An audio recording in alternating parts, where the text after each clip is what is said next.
This Budget and Finance Committee departmental budget hearings. Before we get started, I'd like to just have a few reminders for all the council members. Members of the Budget and Finance Committee will be recognized first. Questions should be limited to the budget, not operations, if all possible. As far as taking time in the hearings for personal comments and congratulations to the department heads, you know, we all have exceptions for various reasons. Just try to be considerate to the other members, department heads, and council members. The finance department help desk is somewhere in in the committee room, and they're available if you have any questions or anything that you may think that you need more detail or want them to elaborate on. And that I'm sure the department heads will make themselves available while they're here if you'd like to speak to them after their presentation. With that being said, I think our first meeting is with presentation with Mr. Bill Garrett, Register of Deeds. Welcome, Mr. Garrett. Thank you, sir.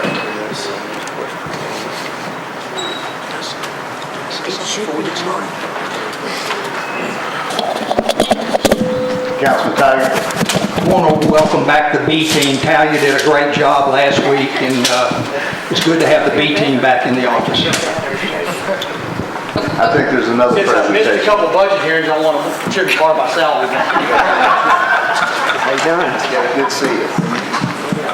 If you would just introduce yourself and also any associates you have with you.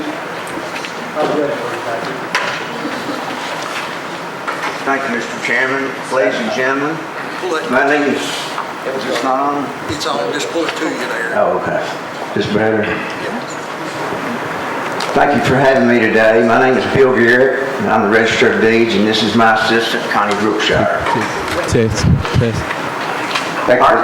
I'm sorry, I was going to say, there's one question we have to ask, and that is, can you operate within the mayor's proposed budget? And after you answer that, you go on with your presentation. Yes, we can, sir. Thank you. A lot of y'all already know this, but some of you may not, so we'll go ahead and cover it anyway. Our budget is different than most budgets in that our employee salaries and fringes are not budgeted through Metro. We pay those out of the excess fees that we collect. The Tennessee Code allows for us to keep for operations 3 times the amount of our employee salaries and fringes. So that's where the employee salaries come from, and that's why they're not included in our budget. We include what we call, it's our all other budget, which means everything besides employee salaries and fringes. So that's a little bit different than most of the budgets y'all are probably familiar with. Right now, the main thing we got going on is the evaluation of our software. We've had the same software vendor since 1999, and they've done a really good job for us, but they have done a total rewrite of the software. And we're in the process of evaluating whether or not we need to continue with them, or if we need to go out need to put out an RFP and get proposals for new software. So that's the main thing that we've got going on right now.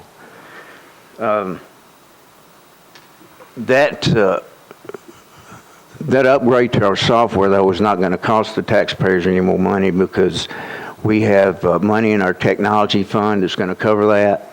So that's already taken care of.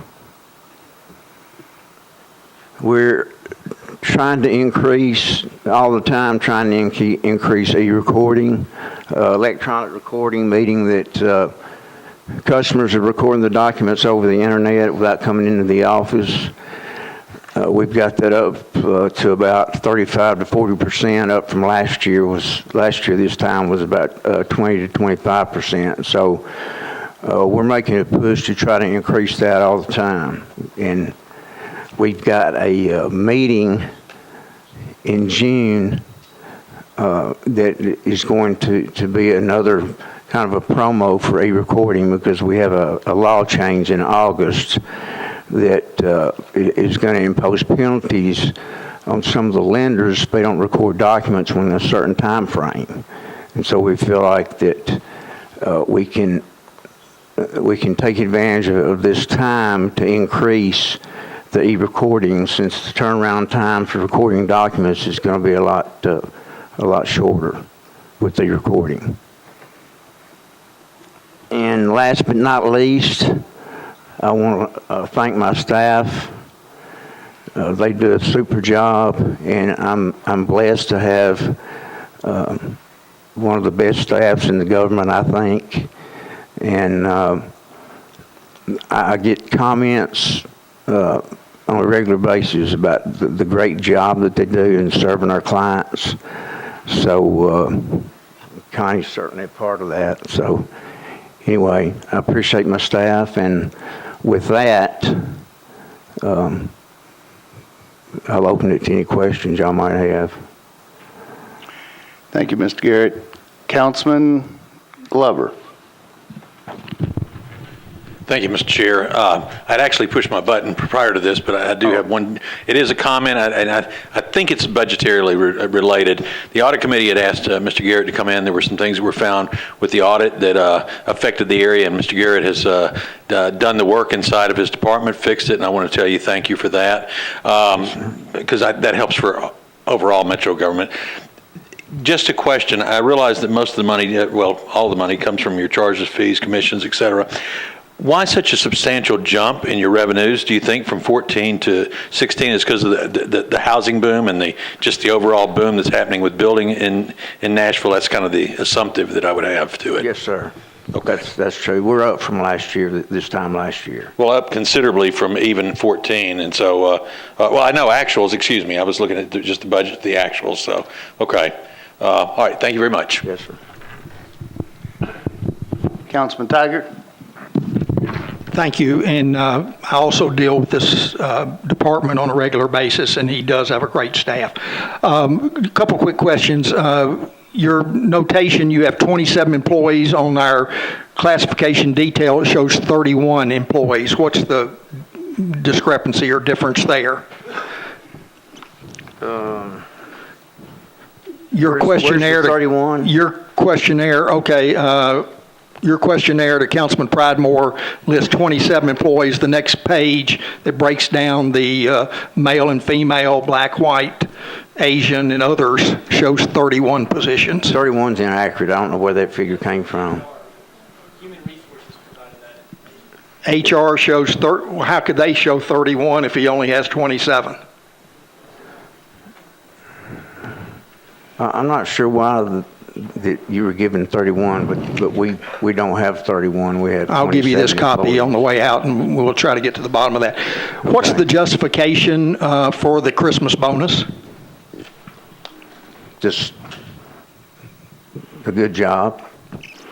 Mr. Chair, are we aware of any other departments that are giving Christmas bonuses? Well, of the ones that I've seen so far, we have not. I was just curious what the criteria is, if any. Maybe Mr. Eblin would. Is there a policy as to encouragement or not encouragement, or yes, no, or?